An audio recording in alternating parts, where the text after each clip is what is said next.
Hello, I'm reading this story called Paddington and the Magic Trick. It was Paddington's first birthday since moving in with the Browns. Everyone was getting ready for the party. Judy hung streamers, Jonathan blew up balloons. Paddington could hardly contain his excitement. Mrs. Bird baked a special cake for the big day. She filled it with marmalade and covered it with icing. Paddington wanted a taste. Mrs. Bird let him lick the spoon. It was the best birthday cake he'd ever tasted. Paddington went to look at his presents. He opened his new magic set. He put on the hat and cape. Paddington had a great idea. He would perform at the party, but first he had to learn a few magic tricks. Paddington waved the magic wand. "Abracadabra," he said. He did not see his marmalade jar drop into the secret drawer. The trick worked. Paddington practiced some more. He couldn't wait to perform for his guest. Soon the guests arrived. Paddington's good friend, Mr. Gruber, led the way. Everyone sang happy birthday. Then Paddington blew out the candles on his cake.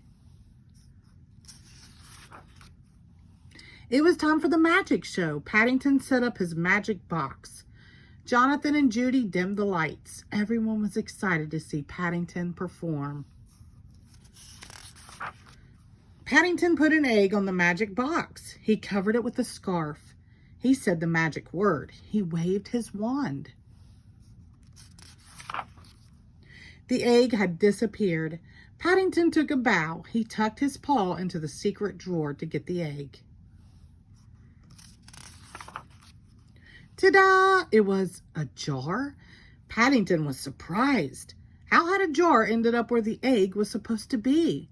Paddington's guests smiled and waited for the next trick. Next, Paddington would make flowers disappear, but he could not remember all the steps.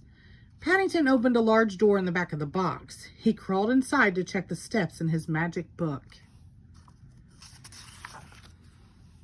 His guests waited and waited. Was this the trick? Finally, Mr. Gruber knocked on the box. "Are you okay in there, Mr. Brown?" Paddington was stuck. Mr. Brown helped Paddington out of the box. "Maybe you could do another kind of magic trick," Mrs. Brown suggested. Paddington tried a card trick. Mr. Gruber picked a card. Paddington tore it into little pieces. "This part is tricky," said Paddington. He covered the card with his scarf. Paddington waved the wand. "Abracadabra," he said. "Oh," said Mr. Gruber, "the trick worked." He put his hand behind his ear and pulled out a coin. Mr. Gruber handed him the coin. Paddington knew just how he would spend it. He would buy their next morning buns. The end. Thank you.